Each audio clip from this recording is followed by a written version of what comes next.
Hello दोस्तों, कैसे हैं आप लोग। आई होप आप सभी अच्छे होंगे। मैं आप सभी का गोविंद गुरु के चैनल पर स्वागत करता हूं। आज मैं आप सभी के लिए सीटेट 26 जून 2011 का सीटेट का पेपर का एनालिसिस लेकर आया हूं। आज से मैं सीटेट का क्लास चालू कर रहा हूं, जिसमें सबसे पहले हम लोग प्रीवियस ईयर का पेपर देखेंगे और जिन लोगों ने चैनल को सब्सक्राइब नहीं किया है वो चैनल को सब्सक्राइब कर ले और बेल आइकन को भी प्रेस कर ले, क्योंकि आज से कंटिन्यूअस सीटेट का क्लास चलेगा, जिससे आप लोगों को समय से नोटिफिकेशन मिलता रहेगा। ठीक है, तो चलिए शुरू करते हैं।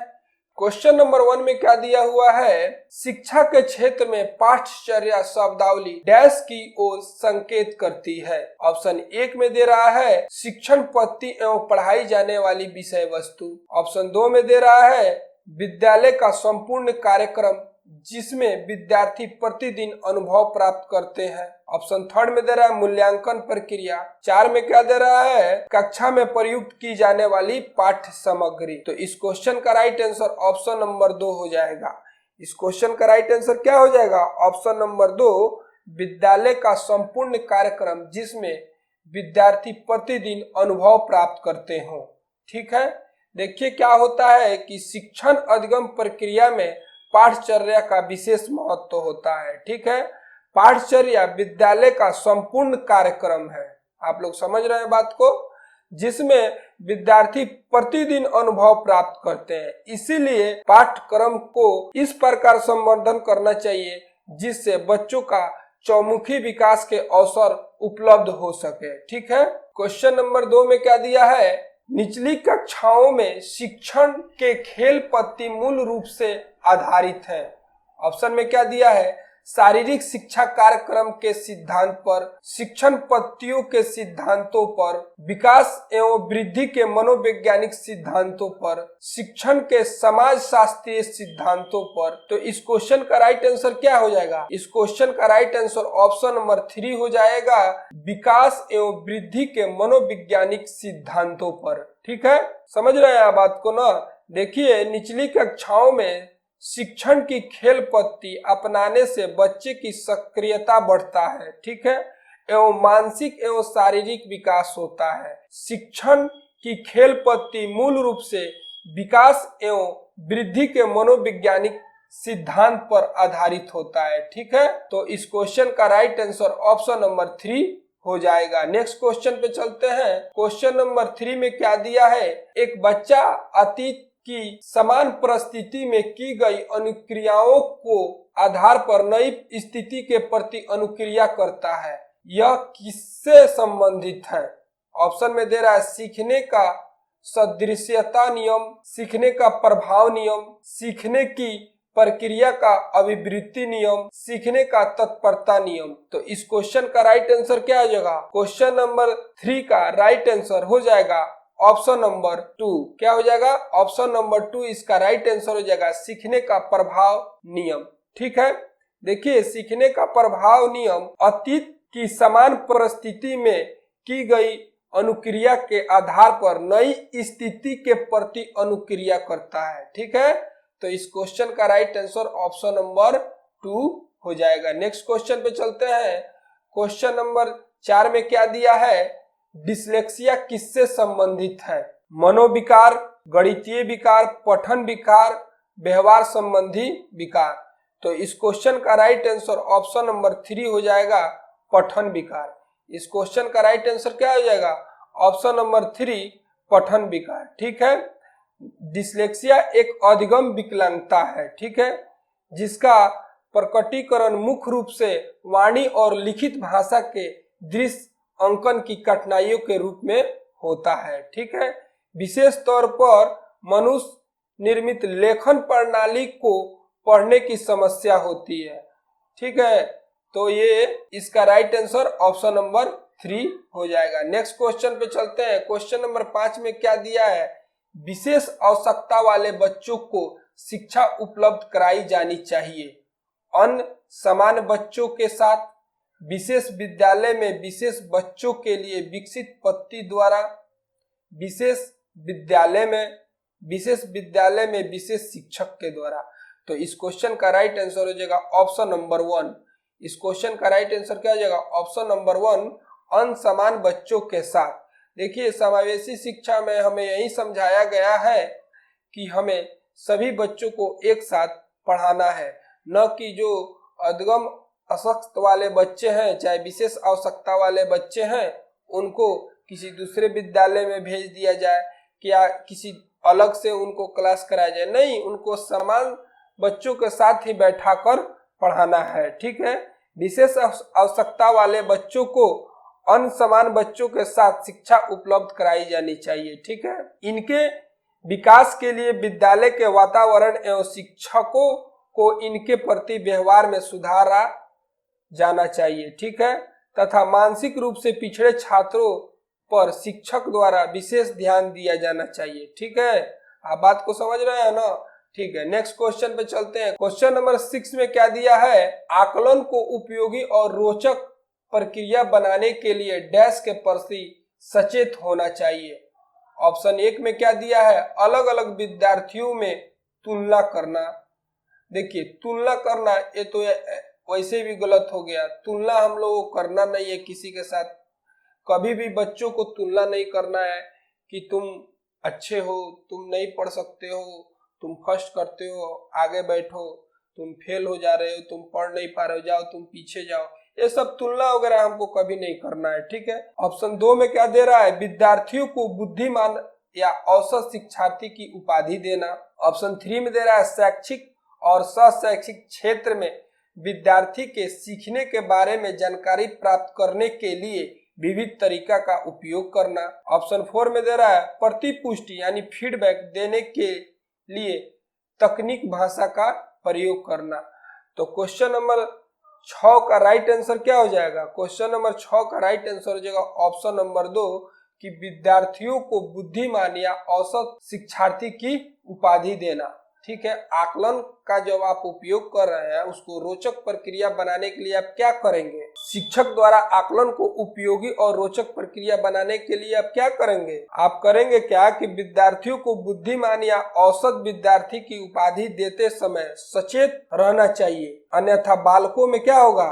निराशा उत्पन्न हो सकता है। आप बोल दिए कि तुम बुद्धिमान हो, तुम औसत हो, तुम नहीं पढ़ सकते हो, ऐसा आप कुछ बोल दिए तो उसके अंदर यह निराशाजनक मतलब अंदर से उसको उत्पन्न होगा कि सच में मुझे मेरे अंदर ये कमी है क्या कि मैं कुछ नहीं कर पाऊंगा। तो इसके लिए आपको सचेत रहना पड़ेगा। ठीक है, नेक्स्ट क्वेश्चन पे चलते हैं। क्वेश्चन नंबर 7 में क्या दिया है? डैश प्रतिभाशाली होने का संकेत नहीं है। क्या? सृजनात्मक विचार, ये तो प्रतिभाशाली का लक्षण होता है। दूसरों से झगड़ा करना, अभिव्यक्ति से नवीनता, ये भी सृजनात्मक प्रतिभाशाली का लक्षण है। जिज्ञासा, ये भी प्रतिभाशाली का लक्षण है। लेकिन लक्षण क्या नहीं है? दूसरों से झगड़ा करना। ठीक है, ये तो साफ दिख रहा है कि दूसरों से झगड़ा करना प्रतिभाशाली होने का संकेत नहीं है। ठीक है, अब आप लोगों को डीपली भी समझा देता हूं कि प्रतिभाशाली बालक में जिज्ञासा, अभिव्यक्ति की नवीनता तथा सृजनात्मकता विचार जैसे गुण होते हैं, जिससे बालक विद्यालय स्तर पर उच्च स्थान प्राप्त करता है। यह किसी भी क्षेत्र में हो सकता है, जैसे गणित हुआ, कला हुआ, विज्ञान हुआ, सामाजिक विज्ञान हुआ, आदि विशेष योग्यता रखते हैं। ठीक है, नेक्स्ट क्वेश्चन पे चलते हैं। क्वेश्चन नंबर 8 में क्या दिया है? बच्चे दुनिया के बारे में अपनी समझ का सृजन करते हैं, इसका श्रेय डैश को जाता है? पियाजे, पैब्लो, कोलबर्ग, स्किनर। तो क्वेश्चन नंबर 8 का राइट आंसर क्या हो जाएगा? क्वेश्चन नंबर 8 का राइट आंसर हो जाएगा ऑप्शन नंबर 1 जीन पियाजे। जीन पियाजे, अच्छा आप लोगों को पता है जीन पियाजे कहाँ का रहने वाले थे? जीन पियाजे स्विट्जरलैंड के एक मनोवैज्ञानिक थे। ये कहाँ के मनोवैज्ञानिक थे? स्विट्जरलैंड के मनोवैज्ञानिक थे। इन्होंने जिन विचारों का प्रतिपादन किया था उसे जीन पियाजे के मानसिक या संज्ञानात्मक विकास के सिद्धांत के नाम से जाना जाता है। ठीक है, इनके अनुसार बच्चे दुनिया में के बारे में समझ सृजन करते हैं। इनके अनुसार क्या करते हैं कि बच्चे दुनिया के बारे में अपनी समझ को सृजन करते हैं। ठीक है, नेक्स्ट क्वेश्चन पे चलते हैं। क्वेश्चन नंबर 9 में क्या दिया हुआ है? कृतिका अक्सर घर में ज्यादा बात नहीं करती है, लेकिन विद्यालय में वो काफी बात करती है। यह दर्शाता है कि विद्यालय हर समय बच्चों को खूब बात करने का अवसर देता है। शिक्षकों को क्या दे रहा है कोई ऑप्शन नंबर 2 में, शिक्षक की यह मांग होती है कि बच्चे विद्यालय में खूब बातें करें। कृतिका को अपने घर बिल्कुल पसंद नहीं, उसके विचारों को विद्यालय में मान्यता मिलती है। तो इस क्वेश्चन का राइट आंसर यही हो जाएगा कि उसकी बातों को विद्यालय में मान्यता मिलती है। ठीक है, कृतिका अक्सर क्या होता है, घर पर अधिकतर ज्यादा बात नहीं करती है। ठीक है, क्योंकि हो सकता है उसके बात को ध्यान न दिया जाता हो, जबकि विद्यालय में वो काफी बात करती है। इसका तात्पर्य यही है कि उसके विचारों को विद्यालय में मान्यता मिलती है। यही कारण है कि विद्यालय में काफी बातें करती है, जबकि वो घर पर बात नहीं करती है। ठीक है, नेक्स्ट क्वेश्चन पे चलते हैं। क्वेश्चन नंबर 10 में क्या दिया है, एक शिक्षक को अपनी विद्यार्थियों की क्षमताओं को समझने का प्रयास करना चाहिए। निम्नलिखित में से कौन सा क्षेत्र इस उद्देश्य के साथ संबंधित है? शिक्षा, समाजशास्त्र, सामाजिक दर्शन, मीडिया मनोविज्ञान, शिक्षा मनोविज्ञान। तो इस क्वेश्चन का राइट आंसर हो जाएगा, क्वेश्चन नंबर 10 का राइट आंसर क्या हो जाएगा, ऑप्शन नंबर 4 राइट आंसर हो जाएगा, शिक्षा मनोविज्ञान। देखिए, शिक्षा मनोविज्ञान के अंतर्गत शिक्षण, अधिगम, स्मृति, अभिप्रेरण, संवेग, चरित्र, विकास एवं वृद्धि, व्यक्तित्व, सृजनात्मकता, रुचियां आदि का अध्ययन किया जाता है। समझ रहे हैं बात को? ये सभी विषय वस्तु एक शिक्षक को अपने विद्यार्थी की क्षमताओं को समझने का अवसर प्रदान करता है। तो इसका राइट आंसर क्या हो जाएगा, शिक्षा मनोविज्ञान। इसका राइट आंसर क्या हो जाएगा, शिक्षा मनोविज्ञान। नेक्स्ट क्वेश्चन पे चलते हैं। क्वेश्चन नंबर 11 में क्या दिया है, सीखने की प्रक्रिया में अभिप्रेरण। सीखने की प्रक्रिया में अभिप्रेरण। अभिप्रेरण मतलब क्या होता है, अभिप्रेरण मतलब होता है मोटिवेशन। आप किसी को मोटिवेट कर रहे हैं कि तुम पढ़ो, तुम अच्छा पढ़ रहे हो, तुम इसी तरह पढ़ते रहेंगे तो बहुत आगे बढ़ोगे, तुम ये बन जाओगे, वो बन जाओगे। तो ये सब क्या है, मोटिवेशन है। ऑप्शन देखते हैं, शिक्षार्थियों की स्मरण शक्ति को पैनी बनाती है। आप मतलब मोटिवेट कर रहे हैं उसको, तो उसकी स्मरण शक्ति को पैनी बनाती है। चलिए नेक्स्ट क्वेश्चन, नेक्स्ट ऑप्शन पर चलते हैं। पिछले सीखी हुई को नए अधिगम से अलग करती है। शिक्षार्थियों को एक दिशा में सोचने के योग बनाती है। शिक्षार्थियों को सीखने के प्रति रुचि का विकास करती है। तो इस क्वेश्चन का राइट आंसर क्या हो जाएगा, क्वेश्चन नंबर 11 का राइट आंसर ऑप्शन नंबर 4 हो जाएगा। क्या हो जाएगा, ऑप्शन नंबर 4 हो जाएगा। ठीक है, देखिए कि अभिप्रेरण यानी मोटिवेशन का समान अर्थ है किसी कार्य को करने के लिए प्रोत्साहित करना। दूसरे शब्द में आप ये समझ लीजिए कि अभिप्रेरण शिक्षार्थियों को सीखने के प्रति रुचि को विकास करता है। क्या करता है, रुचि को विकास करता है, उसके प्रति रुचि को विकास करता है। नेक्स्ट क्वेश्चन पे चलते हैं। क्वेश्चन नंबर 12 में क्या दिया हुआ है, सीखना समृद्ध हो सकता है यदि। ठीक है, ऑप्शन 1 में दे रहा है, वास्तविक दुनिया से उदाहरणों को कक्षा में लाया जाए जिसमें विद्यार्थी एक दूसरे से अंतःक्रिया करे और शिक्षक उस प्रक्रिया को सुगम बनाए। ऑप्शन 2 में क्या दे रहा है कि कक्षा में अधिक से अधिक शिक्षण सामग्री का प्रयोग किया जाए। ऑप्शन 3 में दे रहा है, शिक्षक विभिन्न प्रकार के व्याख्यान और स्पष्टीकरण का प्रयोग करें। ऑप्शन 4 में दे रहा है, कक्षा में आवधिक परीक्षाओं पर अपेक्षित ध्यान दिया जाए। तो देखिए इस क्वेश्चन का राइट आंसर क्या हो जाएगा, इस क्वेश्चन का राइट आंसर हो जाएगा ऑप्शन नंबर 1। इस क्वेश्चन का राइट आंसर क्या हो जाएगा, ऑप्शन नंबर 1।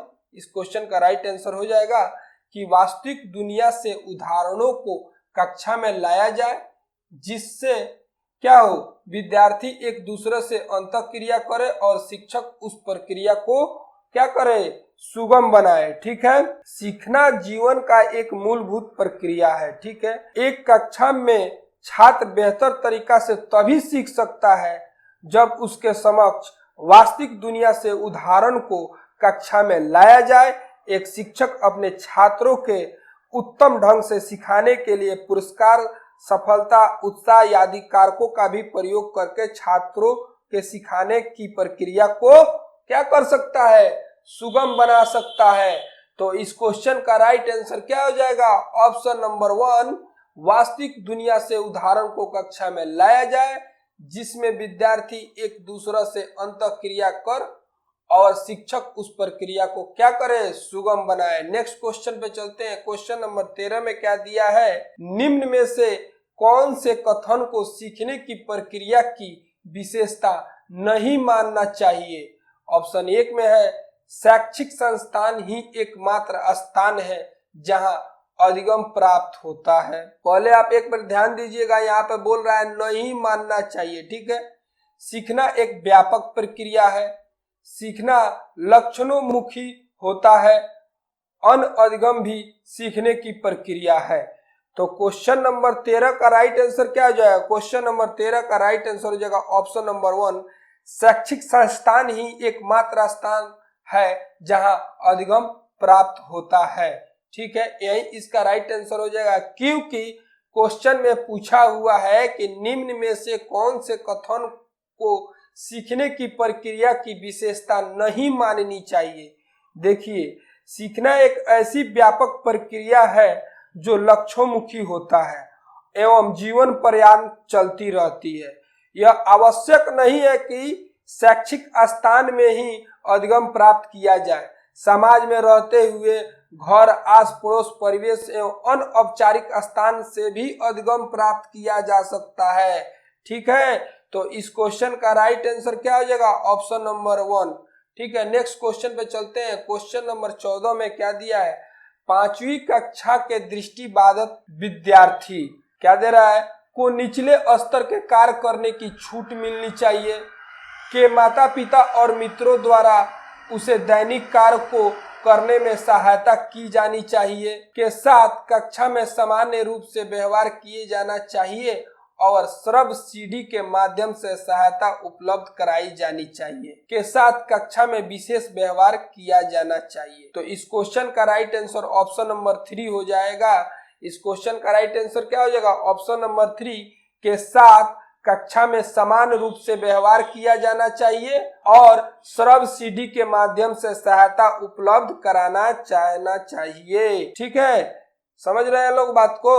आप लोग देखिए, कक्षा में प्रत्येक के साथ समान व्यवहार किया जाना चाहिए। कक्षा में यदि कोई दृष्टिबाधित छात्र है तो उसके साथ भी समान छात्रों जैसा ही व्यवहार किया जाना चाहिए, क्योंकि दृष्टिबाधित छात्र देखने से असमर्थ होते हैं। ठीक है, अतः कक्षा में जो पढ़ाया जाए उस विषय की सीडी, ऑडियो कैसेट आदि सहायता स्वरूप उपलब्ध कराई जानी चाहिए, ताकि उसकी मदद से विषय वस्तु एवं तथ्यों को भली भांति क्या हो, समझ सके दृष्टिबाधित बालक। ठीक है, नेक्स्ट क्वेश्चन पे चलते हैं। क्वेश्चन नंबर 15 में क्या दिया है, प्राथमिक स्तर पर एक शिक्षक में निम्न में से किसे सबसे महत्वपूर्ण विशेषता मानना चाहिए।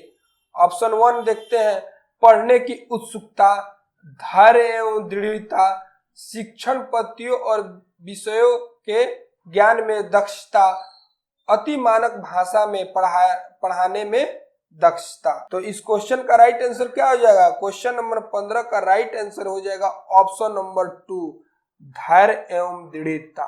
क्या हो जाएगा, धैर्य और दृढ़ता। ठीक है, चूंकि विद्यालय में सभी छात्र एक जैसे नहीं होते, कुछ जल्दी बातों को ग्रहण कर लेते हैं तो कुछ अधिक समय लेते हैं, इसीलिए सभी छात्रों को समान रूप से आगे बढ़ाने के लिए शिक्षक के पास क्या होना चाहिए, धैर्य एवं दृढ़ता होना आवश्यक है। अब आपके पास धैर्य और दृढ़ता है नहीं, कुछ बालक जल्दी सीख गए तो आप आगे बढ़ गए, चाहे आप उसको क्या करने लगे, उसको डांटने लगे, तो आपको धैर्य और दृढ़ता होना चाहिए कि सबको हमको एक साथ लेकर चलना है। तो इस क्वेश्चन का राइट आंसर ऑप्शन नंबर 2 हो जाएगा। नेक्स्ट क्वेश्चन पे चलते हैं। क्वेश्चन नंबर 16 में क्या दिया है, वह अवस्था जब बच्चे तार्किक रूप से वस्तुओं एवं घटनाओं के विषय में चिंतन प्रारंभ करते हैं। ऑप्शन में क्या दिया है, संवेदिक प्रेरक अवस्था, औपचारिक सक्रियात्मक अवस्था, पूर्व सक्रियात्मक अवस्था, मूर्त सक्रियात्मक अवस्था। तो इस क्वेश्चन का राइट आंसर क्या हो जाएगा, ऑप्शन नंबर 4। इस क्वेश्चन का राइट आंसर क्या हो जाएगा, ऑप्शन नंबर 4, मूर्त सक्रियात्मक अवस्था। ठीक है, देखिए बालकों में बुद्धि के कर्मिक विकास को जीन पियाजे ने 4 अवस्थाओं में विभाजित किया है। ठीक है, सबसे पहला जो आता है उसको हम लोग बोलते हैं इंद्रियगामक अवस्था या सेंसरी मोटर। ठीक है, इसको हम लोग संवेदिक प्रेरक अवस्था भी बोलते हैं। आप लोग दोनों नाम याद रखिएगा, संवेदिक प्रेरक अवस्था या इंद्रियगामक अवस्था। ये कब से कब होता है, तो ये होता है आपको जन्म से 2 वर्ष होता है।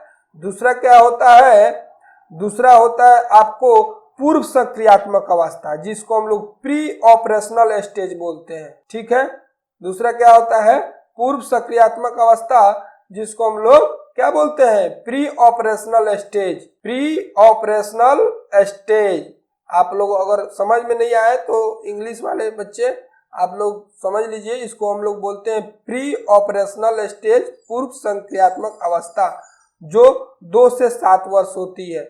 जो कहाँ पे है, यहाँ पे है।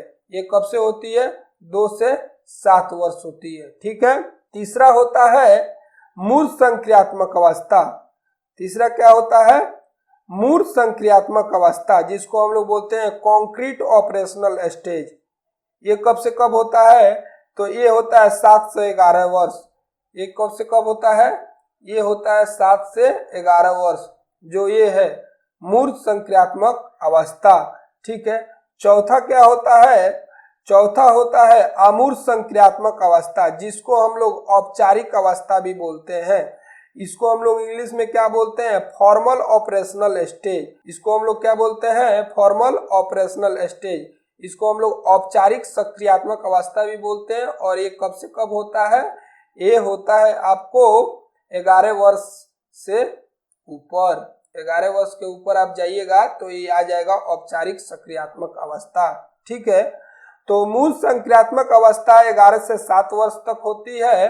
बालकों में वस्तुओं को पहचानने एवं विभेदीकरण करने तथा वर्गीकरण करने की क्षमता विकसित हो जाती है। उसका चिंतन अब अधिक क्रमबद्ध एवं तर्कसंगत होने भी प्रारंभ कर देता है। कब, मूर्त सक्रियात्मक अवस्था में। तो वही पूछ रहा है कि जब बच्चा तार्किक रूप से किससे, तार्किक रूप से वस्तुओं एवं घटनाओं के विषय में चिंतन प्रारंभ करता है, तो किस अवस्था में होती है, तो मूर्त सक्रियात्मक अवस्था में होती है। इस अवस्था में बालक क्या क्या करता है, ये वस्तुओं को पहचानने लगता है, उसमें विभेदीकरण करने लगता है, वर्गीकरण करने की क्षमता भी उसमें विकसित हो जाती है। ठीक है, क्रमबद्ध, अधिक क्रमबद्ध और तर्कसंगत भी प्रारंभ हो जाता है। तो इसलिए इस क्वेश्चन का राइट आंसर ऑप्शन नंबर 4 हो जाएगा। नेक्स्ट क्वेश्चन पे चलते हैं। और ये VVI है, VVI, ये क्वेश्चन आपका VVI क्वेश्चन है। आप इसको ध्यान से पढ़ लीजिए, क्योंकि सीटेट में 2-3 नंबर का क्वेश्चन हर बार पूछा गया है। इससे पूछा ही जाता है। जीन पियाजे के यह क्वेश्चन हर बार आता ही आता है। ठीक है, नेक्स्ट क्वेश्चन पे चलते हैं। क्वेश्चन नंबर 17 में क्या दिया है, एक शिक्षक अपने लोकतांत्रिक स्वभाव के कारण विद्यार्थियों को पूरी कक्षा में कहीं भी बैठने की अनुमति देता है। कुछ शिक्षार्थी एक साथ बैठते हैं और चर्चा करते हैं या सामूहिक पठन करते हैं, कुछ चुपचाप बैठकर अपने आप से पढ़ते हैं। एक अभिभावक को यह पसंद नहीं आता है। इस स्थिति से निपटने का निम्न में से कौन सा तरीका सबसे बेहतर हो सकता है। ऑप्शन देखते हैं। अभिभावक को प्रधानाचार्य से शिक्षक की शिकायत करनी चाहिए। अभिभावक को प्रधानाचार्य से अनुरोध करना चाहिए कि वो उनके बच्चे का अनुभाग बदल दे। अभिभावक को शिक्षक पर विश्वास व्यक्त करना चाहिए और शिक्षक के साथ समस्या पर चर्चा करनी चाहिए। अभिभावक को उस विद्यालय से अपने बच्चों को निकाल लेना चाहिए। नहीं, देखिए, इसका निकाल लेना चाहिए भी नहीं होगा, उसको अनुभाग को बदल देना चाहिए, ये भी नहीं होगा। प्रधानाचार्य से शिकायत करना चाहिए, ये भी नहीं होगा। इस क्वेश्चन का राइट आंसर ऑप्शन नंबर 3 हो जाएगा। इस क्वेश्चन का राइट आंसर क्या हो जाएगा? ऑप्शन नंबर 3 हो जाएगा। ठीक है, क्योंकि देखिए क्या होता है कि यदि एक अध्यापक अपने लोकतांत्रिक स्वभाव के कारण विद्यार्थियों को पूरी कक्षा में कहीं भी बैठने की अनुमति देता है, तो इससे छात्रों में क्या होता है? अनजाने जो अंदर का जो भय होता है वो समाप्त हो जाता है। ठीक है, छात्र अपनी साथी छात्र के साथ बैठकर समूह चर्चा, पठन आदि कार्यों में लीन देखेंगे। हो सकता है कि क्या हो सकता है कि छात्र को कुछ अधिक स्वतंत्रता मिल जाए तो वह बिगड़ने की भी संभावना बन सकता है। तो आप क्या करें? आप अभिभावक को अध्यापक के साथ बैठकर इस विषय पर चर्चा कर लेना चाहिए। यही बात यहाँ पे बताया है कि शिक्षक के साथ समस्याओं पर चर्चा कर लेना चाहिए। और ज्यादा स्वतंत्रता मिलेगा तो जाकर कुछ लोग पढ़ाई का बात करेगा, कुछ लोग अपना प्रोजेक्ट का बात करेगा, कुछ लोग समझ ही रहे हैं किस चीज का बात करेगा। तो मान लीजिए स्वतंत्रता मिल रहा है तो बिगड़ने की भी संभावना हो सकता है। तो अभिभावक को शिक्षक पर विश्वास व्यक्त करना चाहिए और शिक्षक के साथ समस्याओं पर क्या करना चाहिए? चर्चा करना चाहिए। ठीक है, नेक्स्ट क्वेश्चन पे चलते हैं। क्वेश्चन नंबर 18 में क्या दिया है? सीखने के अंतर्दृष्टि सिद्धांत को किसने बढ़ावा दिया? ऑप्शन में दिया है गेस्टाल्ट सिद्धांतवादी ने, पैवलोव ने, जीन पियाजे ने, वाइगोस्की ने। तो इस क्वेश्चन का राइट आंसर क्या हो जाएगा? इस क्वेश्चन का राइट आंसर हो जाएगा ऑप्शन नंबर 1। इस क्वेश्चन का राइट आंसर क्या हो जाएगा? ऑप्शन नंबर 1 इसका राइट आंसर हो जाएगा। ठीक है, देखिए क्या होता है कि अंतर्दृष्टि का जो सिद्धांत है ना, ये सिद्धांत अंतर्दृष्टि का सिद्धांत, इसको सूझबूझ के द्वारा सीखने का सिद्धांत गेस्टाल्टवादी मनोवैज्ञानिक की देन है। ठीक है, इस मनोवैज्ञानिक में वर्देमियार, उसके बाद कोहलर, कोफका, लेविन के नाम क्या है? विशेष रूप से उल्लेखनीय है। गेस्टाल्टवादी सिद्धांतवादी में कौन कौन आते थे? कोहलर आते थे, कोफका आते थे, उसके बाद क्या बोलते हैं आपको, लेविन का नाम है। ठीक है, वर्देमियर का नाम है। ये सब गेस्टाल्ट सिद्धांतवादी मनोवैज्ञानिक थे। ठीक है, गेस्टाल्ट जो होता है ना, ये गेस्टाल्ट ये क्या है? एक जर्मन शब्द है जिसका अर्थ होता है एक आकृति को पूर्णता या समग्रता के रूप में लेना। गेस्टाल्टवादी सिद्धांत के प्रतिपादन करने के लिए कोहलर ने किनका उपयोग किया था? आप लोग याद रखिए, चिंपांजी का। किसका उपयोग किया था? चिंपांजी के ऊपर यह प्रयोग किया था। किसके ऊपर प्रयोग किया था?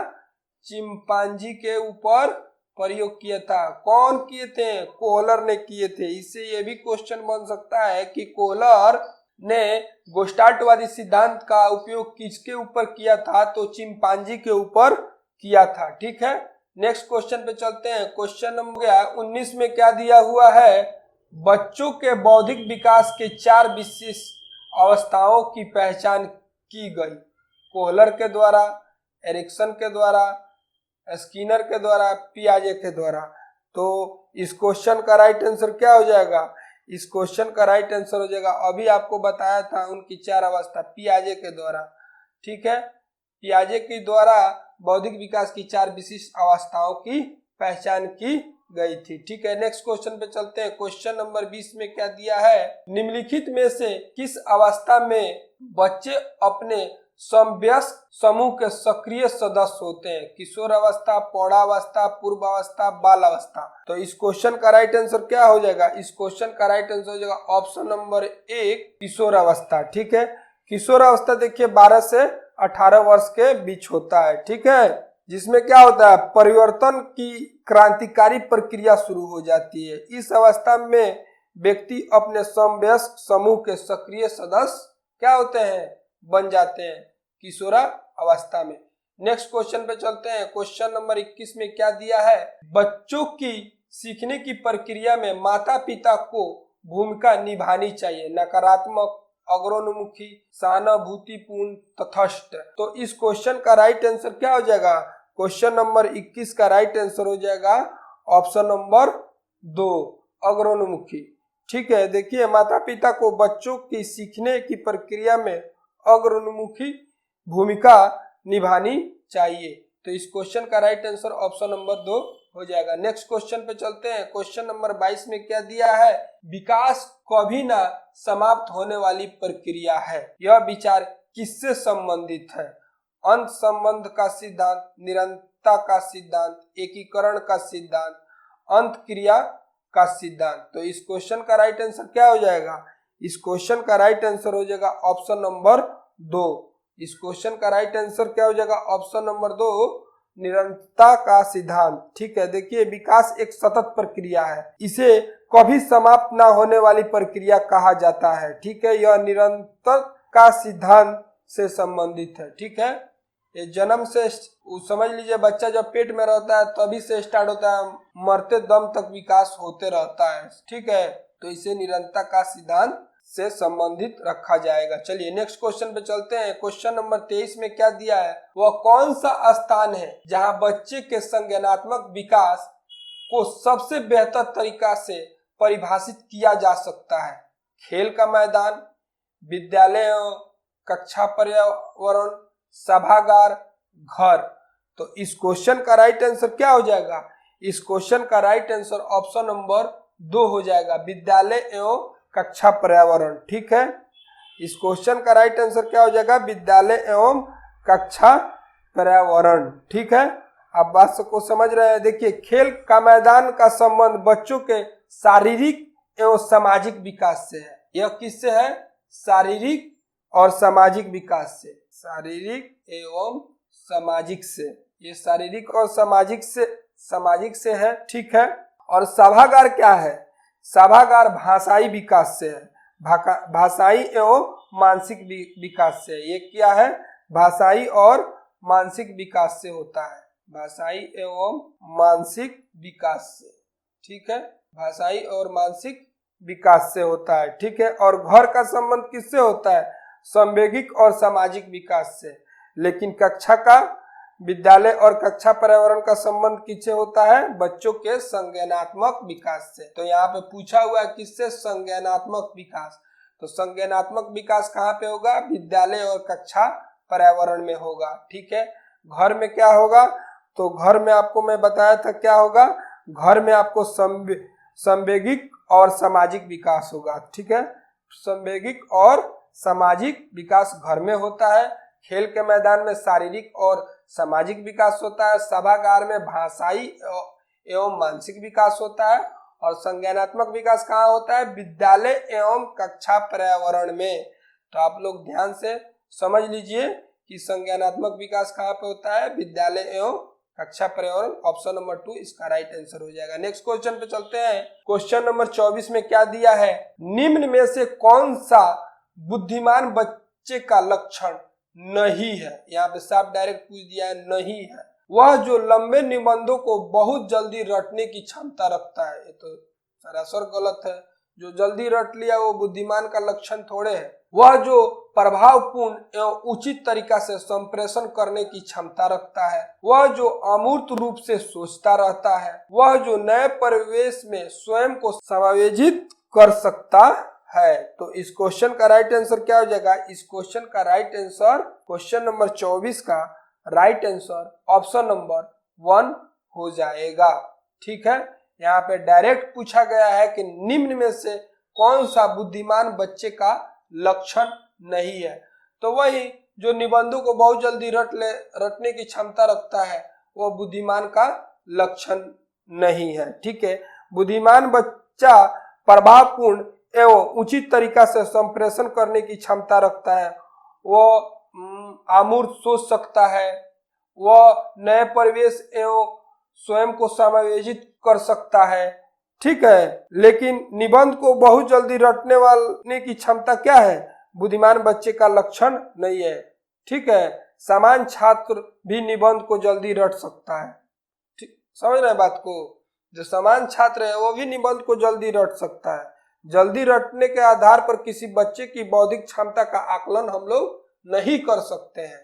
ठीक है, तो नेक्स्ट क्वेश्चन पे चलते हैं। इस क्वेश्चन का राइट आंसर ऑप्शन नंबर 1 हो जाएगा। नेक्स्ट क्वेश्चन में दिया गया है, डैश को एक अभिप्रेरित शिक्षण का संकेतक माना जाता है। क्या दिया हुआ है कि डैश को एक अभिप्रेरित शिक्षण का संकेतक माना जाता है। कक्षा में अधिकतम उपस्थिति, कक्षा द्वारा दिया गया उपचारात्मक कार्य, विद्यार्थियों द्वारा प्रश्न पूछना, कक्षा में एकदम खामोशी। तो क्वेश्चन नंबर 25 का राइट आंसर ऑप्शन नंबर 3 हो जाएगा, विद्यार्थियों द्वारा प्रश्न पूछना। देखिए अभिप्रेरित या अभिप्रेरण, ये सब क्या है? मोटिवेशन है। अभिप्रेरण विद्यार्थियों में पढ़ाई तथा अन्य कार्यों के लिए रुचि पैदा करने तथा उसमें जोश भरने की कला है। ठीक है, यदि छात्र अध्यापक से प्रश्न पूछते हैं तो यह अभिप्रेरित शिक्षण का संकेत है, क्योंकि छात्र द्वारा प्रश्न पूछकर उस अपनी जिज्ञासा शांत कर सकता है। ठीक है, मान लीजिए बच्चे को अंदर जिज्ञासा है और वो संकोच है, नहीं पूछ रहा है, प्रश्न नहीं पूछ रहा है, लेकिन अगर वो प्रश्न पूछ रहा है तो अपना क्या कर रहा है? अपना जिज्ञासा शांत कर ले रहा है। ठीक है, तो अभिप्रेरण क्या है? विद्यार्थियों द्वारा प्रश्न पूछना। अभिप्रेरित है, मोटिवेट है, क्वेश्चन कोई फंसा टन दे खड़ा हुआ, सर मुझे समझ में नहीं आया, इसको फिर से बताइए, सर इसका आंसर क्या होगा? तो वो अभिप्रेरित है, वो पढ़ने के लिए ललायित है। ठीक है, समझ रहे हैं बात को? वो पढ़ना चाहता है, वो बार बार आपसे प्रश्न पूछ रहा है, आपके प्रश्न का जवाब दे रहा है, तो अंदर से बहुत ज्यादा मोटिवेट है पढ़ाई के लिए, अपने लक्ष्य के लिए। ठीक है, तो इस क्वेश्चन का राइट आंसर ऑप्शन नंबर 3 हो जाएगा। नेक्स्ट क्वेश्चन पे चलते हैं। क्वेश्चन नंबर 26 में क्या दिया है? निम्न में से कौन सा बच्चे की सामाजिक मनोवैज्ञानिक आवश्यकताओं के साथ संबंध नहीं है? ठीक है, सामाजिक अनुमोदन अथवा सराहना की आवश्यकता, संवेगात्मक सुरक्षा की आवश्यकता, शरीर से अपशिष्ट पदार्थों का नियमित रूप से बाहर निकालना, सन्निहित यानी संगीत की आवश्यकता। तो इस क्वेश्चन का राइट आंसर क्या हो जाएगा? क्वेश्चन नंबर 26 का राइट आंसर ऑप्शन नंबर 3 हो जाएगा, शरीर से अपशिष्ट पदार्थों का नियमित रूप से बाहर निकालना। ठीक है, देखिए शरीर से अपशिष्ट पदार्थ को नियमित रूप से बाहर निकालना का संबंध है कि बच्चे की शारीरिक आवश्यकताओं से है। ठीक है, ये क्या है? ये बच्चे की शारीरिक आवश्यकताओं से है, न कि सामाजिक मनोवैज्ञानिक आवश्यकताओं से संबंधित है। सामाजिक अनुमोदन अथवा सराहना की आवश्यकता, ये क्या है? ये सामाजिक मनोवैज्ञानिक की आवश्यकताओं से संबंधित है। ठीक है, संवेगात्मक सुरक्षा की आवश्यकता, ये भी सामाजिक मनोवैज्ञानिक की आवश्यकताओं से संबंधित है। संगीत की आवश्यकता, ये भी सामाजिक मनोवैज्ञानिक आवश्यकताओं से संबंधित है। लेकिन शरीर का अपशिष्ट पदार्थ आप बाहर निकाल रहे हैं, तो क्या है? वह एक शारीरिक आवश्यकता है। ठीक है, वह एक शारीरिक आवश्यकता है, न कि सामाजिक मनोवैज्ञानिक आवश्यकता है। ठीक है, नेक्स्ट क्वेश्चन पे चलते हैं। क्वेश्चन नंबर 27 में क्या दिया है? मन का मानचित्रण संबंधित है। ठीक है, बोझ यानी समझ बढ़ाने की तकनीक से, साहसिक कार्यों की कार्य योजना से, मन का चित्र बनाने से, मन की क्रियाशीलता पर अनुसंधान से। तो इस क्वेश्चन का राइट आंसर हो जाएगा ऑप्शन नंबर 4। इस क्वेश्चन का राइट आंसर हो जाएगा ऑप्शन नंबर 4, मन की क्रियाशीलता पर अनुसंधान से। ठीक है, मन का चित्रण मन की क्रियाशीलता पर अनुसंधान से संबंधित है। ठीक है, नेक्स्ट क्वेश्चन पे चलते हैं। क्वेश्चन नंबर 28 में दिया है, विशेष रूप से प्राथमिक स्तर पर विद्यार्थियों की सीखने संबंधित समस्याओं को संबोधित करने का सबसे बेहतर तरीका है अक्षमताओं के अनुरूप विभिन्न शिक्षण पद्धतियों का प्रयोग करना, महंगी और चमकदार सहायक सामग्रियों का प्रयोग करना, सरल एवं रोचक सहायक सामग्रियों का प्रयोग करना, कहानी कथन पद्धतियों का प्रयोग करना। तो इस क्वेश्चन का राइट आंसर ऑप्शन नंबर 1 हो जाएगा, अक्षमताओं के अनुरूप विभिन्न शिक्षण पद्धतियों का प्रयोग करना। क्या हो जाएगा? अक्षमताओं के अनुसार विभिन्न शिक्षण पद्धतियों का प्रयोग करना। देखिए, शिक्षण का उद्देश्य बालकों का सर्वगुण विकास करना होता है। ठीक है, आप लोग सब जानते हैं, शिक्षा की प्रक्रिया के दौरान छात्र को कई तरह की समस्या का सामना करना पड़ सकता है। ऐसी स्थिति में विशेष रूप से प्राथमिक स्तर पर विद्यार्थियों की सीखने संबंधी समस्याओं को संबोधित करना तथा उन्हें दूर करना का सबसे बेहतर तरीका अक्षमताओं के अनुरूप विभिन्न शिक्षण पद्धतियों का प्रयोग करना है। जैसे क्या हो गया, उनके योग्यता के अनुरूप शिक्षक क्या कर रहा है कि खेल विधि का आयोजन कर रहा है, करके सीखने, निरीक्षण द्वारा सीखना, योजना विधि द्वारा, खोज विधि द्वारा का प्रयोग करा रहा है। तो अक्षमताओं के अनुरूप विभिन्न शिक्षण पद्धतियों का क्या करना, प्रयोग करना, इसका राइट आंसर हो जाएगा। क्वेश्चन नंबर 29 पे चलते हैं। पियाजे के अनुसार निम्नलिखित में से कौन सी अवस्था में बच्चे अमूर्त संकल्पनाओं के विषय में तार्किक चिंतन करना प्रारंभ करते हैं? तो इस क्वेश्चन का तो आप लोग जानते ही होंगे राइट आंसर। इस क्वेश्चन का राइट आंसर क्या हो जाएगा? इस क्वेश्चन का राइट आंसर ऑप्शन नंबर 2 हो जाएगा। देखिए आपको एक मैं बात समझा देता हूँ, ऐसे क्वेश्चन आएगा तो ऐसे क्वेश्चन नहीं भी याद रखिएगा तो आप इस क्वेश्चन को राइट करके आ जाइएगा। औपचारिक सक्रियात्मक अवस्था जो होता है इसको हम लोग अमूर्त, जब बच्चा 11 वर्ष से ऊपर जाता है तो वह अमूर्त सोचने लगता है, वह काल्पनिक बातों को सोचने लगता है। मान लीजिए कोई काम करने जा रहा है तो उसका लाभ हानि सोच लेगा कि अच्छा ये काम से मुझे क्या लाभ मिलेगा, क्या हानि होगा, इसका फ्यूचर क्या है, आगे जाकर ये मुझे मतलब पैसा कमा, इस योजना से मुझे पैसा मिलेगा कि नहीं, वो फ्यूचर सोच सकता है।